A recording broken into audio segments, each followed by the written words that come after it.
मनीषा जनम या चहा चॅनलमध्ये सगळ्यांचं पुन्हा एकदा स्वागत। सो थंबनेलमध्ये जो कंटेंट आहे त्या फोटोबद्दल मला थोडंसं बोलायचं आहे, त्याच्याशी रिलेटेड मला माझा एक्सपिरियन्स शेअर करायचा आहे। सो सगळ्यात पहिला म्हणजे फोटोमध्ये जसं लिहिलेलं आहे की हातामध्ये शस्त्र द्या मुलीच्या, जेणेकरून तिच्यावरती बलात्कारासारखी वाईट वेळ येणार नाही। पण आपण एकतर मुळात तलवार घेऊन बाहेर फिरू शकत नाही, आणि भलेही आपल्याकडे तसं काही वेपन असेलच तर मुळात जर ते चालवताच येत नाही आहे तर ते ठेवून तरी काय उपयोग आहे ना।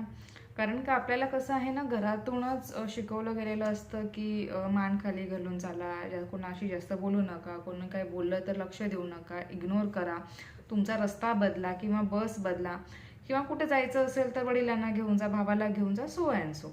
हे असं आपल्याला एक सेल्फ डिफेन्स आपल्याला ह्या पद्धतीने शिकवलं जातं।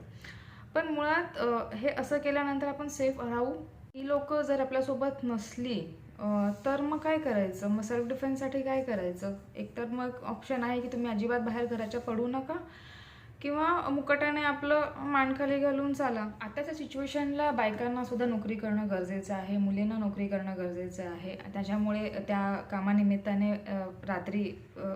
रात्रीपर्यंत उशिरापर्यंत काम करावं लागतं, काही वेळेला अनोळखी ठिकाणी कामासाठी व्हिजिट करावी लागते। मग अशा वेळेस काय करायचं? अशा वेळेस आपण आपल्या फॅमिली मेंबर्सना नाही घेऊन जाऊ शकत ना सगळीकडे। सो अशा वेळेस शस्त्र म्हणून आपण काय आपल्याकडे ठेवू शकतो? सगळ्यात पहिला आपला सेल्फ कॉन्फिडन्स। दुसरं आपल्याकडे आपण ठेवू शकतो पेपर स्प्रे। पेपर स्प्रे नसेल तर डिओड्रंट वर्क्स। डिओड्रंटनेही जर आपण स्प्रे केला एखाद्याच्या चेहऱ्यावरती तर ते थोड्या प्रमाणात का होईना त्याला तो त्रास होऊ शकतो डोळ्याला।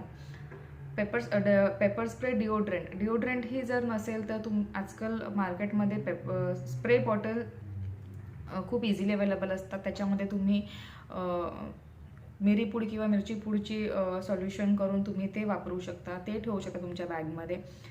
त्या व्यतिरिक्त म्हणजे मी काही काळ माझ्या बॅगमध्ये नकल्स होते, पण ते फार वेळ नाही ठेवले, बिकॉज काही ठिकाणी मेटल डिटेक्टर्स मशीन्स असतात, तिथे ते अलाउड नाही आहे। So it's not a good option, but तुम्ही जर अशा ठिकाणी जात नसाल जिथे चेकिंग अशी काही होते तर तुम्ही ते ठेवू शकता। त्या व्यतिरिक्त आहे की मोबाईलसाठी पॉवर बँक, ती खूप मस्ट आहे। कारण का अपरात्री ट्रॅव्हल करताना मोबाईलची बॅटरी संपली तर कोणाला कॉन्टॅक्ट करण्यासाठी आपल्याकडे एक बॅटरी बॅकअप असायला हवा। तुम्ही बाहेर कामासाठी जेव्हा जाता, अनोळखी ठिकाणी तुम्हाला जावं लागतं, काही वेळा नवीन ठिकाणी तुम्हाला जावं लागतं, अशा वेळेस तुम्ही जिथे जात आहात तिथला पूर्ण ॲड्रेस किंवा तिथलं काही कॉन्टॅक्ट डिटेल्स असले तुमच्या घरामध्ये देऊन ठेवा। तुम्ही जिथे जात असाल, नवीन ठिकाण असेल तर आजकाल गुगल आणि इंटरनेटमुळे भरपूर गोष्टी सोप्या झाल्या आहेत। सो तिथलं जवळपास काही रेल्वे स्टेशन असेल किंवा बस स्टॉप असेल किंवा एखादा पोलीस स्टेशन जरी जवळपास असेल तर त्याचा नंबर तुमच्याकडे घेऊन ठेवा। म्हणजे कधीही उपयोगी होऊ शकतं। कारण का जेव्हा मी कंट्रोल रूमला फोन केला आहे आणि मदत मागितली आणि मला तेव्हा मदत भेटलेली आहे। म्हणजे ह्या गोष्टींसाठी नाही, अजून इतर गोष्टींसाठी जेव्हा मला गरज लागली मला मदत भेटलेली आहे। सो तिथल्या नियरबाय ह्या इम्पॉर्टंट लोकेशन्सचा पत्ता कॉन्टॅक्ट तुमच्याकडे ठेवा। तुमचे लाईव्ह लोकेशन तुमच्या फॅमिलीला शेअर करत राहा। तुम्ही जर कॅबमधून प्रवास करत असाल तर त्या कॅबचे डिटेल्स शेअर करा, गाडीचा नंबर शेअर करा, तुमचं लोकेशन शेअर करत राहा, आणि मोबाईलची बॅटरी सतत चालू ठेवा। आणि जर इनकेस तुमचा फोन संपला असेल तर तो कोणाला न कळून देता शांत राहा, आणि असं प्रिटेंडच करू नका की तुमचा फोन संपला किंवा तुम्ही घाबरलेले आहात। तुम्ही जर घाबरलेले आहे ते समोरच्याच्या लक्षात आलं तर इट्स नॉट ओन्ली रेप, चोरीसुद्धा होऊ शकते। सो अशी कुठलीही वेळ येऊन न देण्यासाठी स्वतःवरती कॉन्फिडन्स ठेवा। लहान मुलं जे शाळेतले आहेत, जे सिनियर्स आहेत, आजकाल सगळ्यांकडे फोन्स असतात। सो ते कुठे बाहेर जात असतील फ्रेंडसोबत पिकनिकला किंवा स्कूल ट्रिपला, कॉलेजमधून, तर त्यांच्याशी पण कॉन्टॅक्टमध्ये राहा, त्यांनाही त्याचे लोकेशन्स त्यांना शेअर करत राहायला सांगा। कारण का कसं, लहान जेवढी गरज लेडीजना आहे सेल्फ डिफेन्सची तेवढी जास्त गरज मुलांनासुद्धा आहे, लहान मुलांना। बिकॉज तुम्ही आता रिसेंटली ऐकलं असेल पुण्यामध्ये एका लहान मुलाचं किडनॅपिंग झालेलं होतं। बाय गॉड ग्रेस किंवा आईवडिलांची पुण्याई जे काही आहे तो मुलगा सापडला, पण ही वेळ कोणावरही येऊ शकते। आपण काही ठरवत नाही ना, की आपण असं गृहीत नाही धरू शकत की माझ्यावरती ही वेळ काय येईल, किंवा त्या आईवडिलांना तरी कुठे माहिती होतं की त्यांच्या मुलावरती अशी वेळ येणार आहे। सो तुम्ही तुमच्या मुलांना घरामधूनच ट्रेनिंग द्या की एखाद्या व्यक्तीने तुला असं कोणी विचित्र पद्धतीने हात लावला तर तू कसा वागशील, किंवा तुला रस्त्यात तुला जर कोणी काही विचारलं तर तू कसा रिॲक्ट करशील. अशा छोट्या छोट्या ज्या गोष्टी आहेत त्या तुम्ही घरातूनच मुलांना शिकवत राहा. कोणाच्या मांडीवरती बसू नका, कुणासमोरही कपडे बदलू नका. ह्या खूप लहान सहान गोष्टी आहेत ज्या आपण आपल्या मुलांना शिकवून त्यांना ना थोडीफार ट्रेनिंग आपण घरातच देऊ शकतो. आजकाल एक तो ट्रेंड एक चालू झाला आहे ना, इंस्टाग्राम, फेसबुक किंवा यूट्यूब शॉर्ट्सवरती लहान लहान मुलांना, अगदी 5-6 वर्षाच्या मुलांना हिरो हिरोईनसारखे कपडे घालायचे, तसा भरगतचा मेकअप करायचा आणि त्यांना सामी सामी किंवा चकाचक सारख्या गाण्यांवरती नाचायला लावायचं, त्याचे व्हिडिओज बनवायचे आणि रील्स अपलोड करायचे सोशल मीडियावरती. केलं त्याचा काय फायदा आहे? पुढे जाऊन बघणारे जे आहेत लहान मुलं त्याच्यातून काय शिकणार आहेत, किंवा एखादी मोठी माणसं आहेत ते बघणार, एखादा काहीतरी नास्टी कमेंट पास करेल, काय आहे असं, थोडा मेकअप थापला एवढ्या लहान मुलावरती, किंवा त्याच्यापेक्षा अजून वल्गर काही ना काय चांगलंही करते, नाही असं. पण फायदा काय ना त्याचा, जे कोणी पाहत आहेत त्याचा, तुम्हीही एका टायमाला तुमच्या फोनमधून ते डिलीट करणार.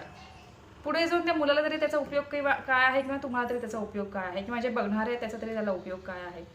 त्याच्यापेक्षा तुम्ही असे काही व्हिडिओज बनवा आणि अपलोड करा की तुम्ही तुमच्या घरामध्येच एक सीन क्रिएट केलं, एखादा माणूस तुमच्या मुलाला चॉकलेट द्यायचा प्रयत्न करतोय, तर तुमचा मुलगा कसा किंवा तुमची मुलगी कशी त्याला रिॲक्ट करेल, ते चॉकलेट घेईल की नाही, किंवा एखादा माणूस जबरदस्तीने तुमच्या मुलाला घेऊन जाण्याचा प्रयत्न करत आहे तर तो कसा रिॲक्ट करेल, हे असे काहीतरी तुम्ही धडे द्या मुलांना. त्याचे काहीतरी तुमचा मूल कसं रिॲक्ट करते त्यांना समजावा कसं रिॲक्ट करायचं, असे काहीतरी व्हिडिओज बनवा आणि मग ते अपलोड करा. काय होईल, जे कोणी पॅरेंट्स बघणारे आहेत किंवा जे कोणी लहान मुलं बघणारे आहेत ते बघून ना तेही शिकतील. हे असं डान्स करून जे ॲज इट इज टी व्हीत चाललंय ते ॲज इट इज कॉपी करून काय शिकायचं आहे ना. त्याच्यापेक्षा असं काहीतरी करा जेणेकरून लहान मुलांनाही ते त्यांच्या अंगवळणी पडेल की कोणाचा हात धरून जायचं नाही, कोणी काही दिलं म्हणजे हे तरी आपण लहानपणापासून ऐकत आलेलो आहोत की कोणी काही दिलं तर घ्यायचं नाही, पण लहान मूल आहे ते शेवटी चॉकलेट दाखवलं की ते अट्रॅक्ट होणारच. सो ते अट्रॅक्ट न होऊ नये ह्याच्यासाठी तुम्ही तुमच्या मुलांना काय शिकवताय आणि ते त्याच्याशी कसं रिॲक्ट करताय असं काहीतरी वातावरण क्रिएट करा घरामध्ये, असे काहीतरी व्हिडिओज करा आणि अपलोड करा. त्याबरोबर एक किस्सा घडलेला होता. जेव्हा मी कॉलेजला होते, मी बसने ट्रॅव्हल करत होते आणि माझ्या मागे मी स्टँडिंग होते, माझ्या मागे अजून एक माणूस होता आणि तो मला ना त्याने बऱ्याचदा तो मला असं इनअप्रोप्रिएटली टच करण्याचा प्रयत्न करत होता. मी खूपदा अशी आजूबाजूला होत होती, साईडला होत होती जेणेकरून मी ते चुकवेन, पण माझ्यात हिंमत होत नव्हती की मी उलटी फिरून त्याला एक कानाखाली वाजवू शकते, किंवा मी कोणाला बोलूही शकत नव्हते की हा माणूस मला असा करतो. मला खूप एम्बॅरेसमेंट फील होतं आणि मला माहिती आहे मलाच का गिल्ट येत होतं. मला खूप असं विचित्र की कोणी बघितलं तर काय वाटेल, म्हणून मी असं होतं की मला कधी एकदा माझा बस स्टॉप येतो आणि मी उतरते. आणि फायनली माझा स्टॉप आला आणि मी उतरले आणि उतरल्यानंतर मला खूप रिलीफ फील झालं. पण बराच वेळ ना ते माझ्या डोक्यात तसंच फिरत होतं. काय होतं ना की खूप वेळ आपल्या डोक्यात आपल्या मनावरती सुद्धा परिणाम होऊ शकतात. हे आपल्याला असं वाटतं की सोड ना आपण विसरून जाऊ, पण खूपदा ते विसरता नाही येत. दुसरा इन्सिडेंट घडला माझ्यासोबत नाही, अजून एकासोबत. बसमध्ये बँगलोरला मी ट्रॅव्हल करत होते, तेव्हा एक बसमध्ये अचानक खाड करून कोणाला तरी मारल्याचा आवाज आला. असं पाहिलं तर एका मुलीने एका मुलाला लगावलेली होती. सो रिझन जेव्हा तिला विचारलं बाकीच्यांनी की काय झालं, तेव्हा तिने सांगितलं की एकदा त्याने हात लावला, तिने त्याला समजावलं, दुसऱ्यांदा हात लावला, तिने फिरवून लावली. पण त्यावेळेस मला असं झालं की मी ज्यावेळेस माझ्यासोबत हे घडलेलं होतं तेव्हा मी का नाही ती हिंमत दाखवू शकली, मी का नाही त्या माणसाच्या कानाखाली वाजवली, कारण मला भीती होती, हिंमत होत नव्हती. तिसरा प्रकार घडला पुण्यामध्ये. मी माझ्या क्लासेसवरून घरी चाललेले, नवीन शिफ्ट झालेलो आम्ही पुण्यामध्ये, तेव्हा फारशी काही आजूबाजूची माहिती नव्हती. सो एक मुलगा कंटिन्युअस मागे येत होता. सो एक दिवस मी काहीच रिॲक्ट नाही केलं बिकॉज ऑफकोर्स भीतीपोटी.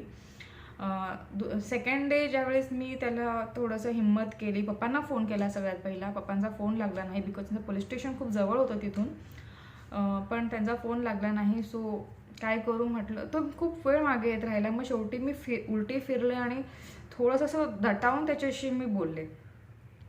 मग त्यानंतर मग ते प्रकरण बंद झालं, ते मागे येणं वगैरे सगळं बंद झालं. मग तेव्हा माझ्यामध्ये ती हिंमत आली थोडीफार की नाही, जोपर्यंत आपण स्वतःसाठी उभे राहत नाही, आपण जेव्हा स्वतः स्टँड घेत नाही तोपर्यंत काहीही होऊ शकत नाही. तुम्हाला भलेही आजूबाजूची लोक मदत करतील, पण जेव्हा कोणी नसेल तेव्हा काय करणार तुम्ही, तेव्हा तुम्ही स्वतःच उभं राहायला पाहिजे. परत जेव्हा चौथा इन्सिडेंट माझ्यासोबत घडला तेव्हा मी बऱ्यापैकी स्वतःला प्रिपेअर केलेलं होतं ह्या सगळ्या गोष्टींसाठी, की मी वापीला गेलेले होते फॅक्टरी व्हिजिटसाठी माझ्या सरांसोबत, माझे जे बॉस आहे त्यांच्यासोबत. सो येताना त्यांनी मला घोडबंदरला जे फाउंटन हॉटेल आहे तिकडे ड्रॉप केलं, बिकॉज तिथून त्या रोडने ते त्यांच्या रूटला जाणार होते. सो त्यांनी तिथे ड्रॉप केलं. रात्रीच्या जवळपास 9 वाजलेले असतील आणि माझ्या बहिणीच्या मिस्टरांनी मला सांगितलेलं की मी घ्यायला येतो, तू मला फोन कर. पण काय झालं असं की दिवसभर फॅक्टरीमध्ये असल्यामुळे माझा फोन चार्ज नव्हता. मूर्खपणा हा की माझ्याकडे पॉवर बँक नव्हती आणि नेटवर्कचाही इश्यू थोडाफार होत होता, त्याच्यामुळे मी त्यांना कॉन्टॅक्ट करू शकत नव्हते. सो मी आमच्या सरांनी पण खूप वेळ वाट बघितली. शेवटी मी त्यांना सांगितलं की तुम्ही निघा, ते येत आहेत. मग ते गेले. त्याच्यानंतर मी खूप वेळ वाट पाहत राहिली की मला जायला इथून सोर्स काय मिळेल. कॅब बुक होत नव्हती because of no battery and because of no network. So मग नंतर एक लोकल टॅक्सी उभी होती, पण त्याच्यामध्ये ऑलरेडी खूप पुरुष बसलेले होते, माणसं बसलेली, पण त्यात मला जायची हिंमत होत नव्हती कारण का तेवढा रिस्क नव्हतं घ्यायचं. बस मिळत नव्हती. जी काही 1-2 बस होत्या त्या बस खूप सुपर भरलेल्या होत्या. मग आता काय करायचं, घरी तर पोचायचं होतं, रात्र होत आलेली होती. मग फायनली ठरलं की मी लिफ्ट घेणार. लिफ्ट मिळाली सुद्धा. एक बाईकवाला भेटला मला, जे मुंब्राच्या दिशेने चाललेले होते. त्यांनी विचारलं तर मी त्यांना सांगितलं मला इथे इथे उतरायचं. तर त्यांनी मला ठीक ऑन द वे आहे, मी ड्रॉप करतो.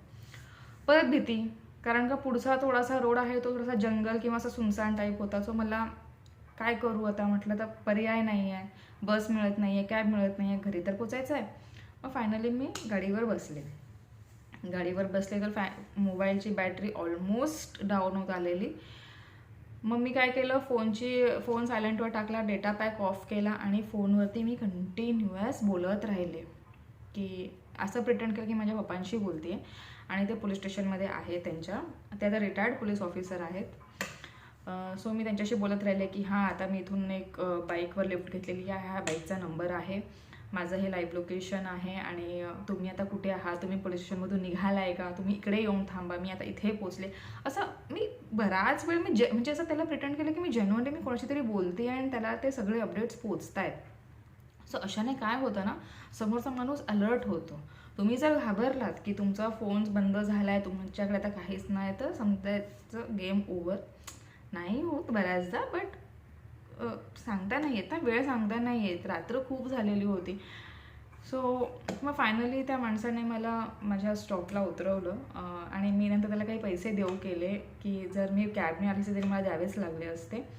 पण माणूस खूप छान होता तो. त्याने मला सांगितलं की जर तुमच्या जागी माझी बहीण असती तर मी पैसे घेतले असते का तिच्याकडून.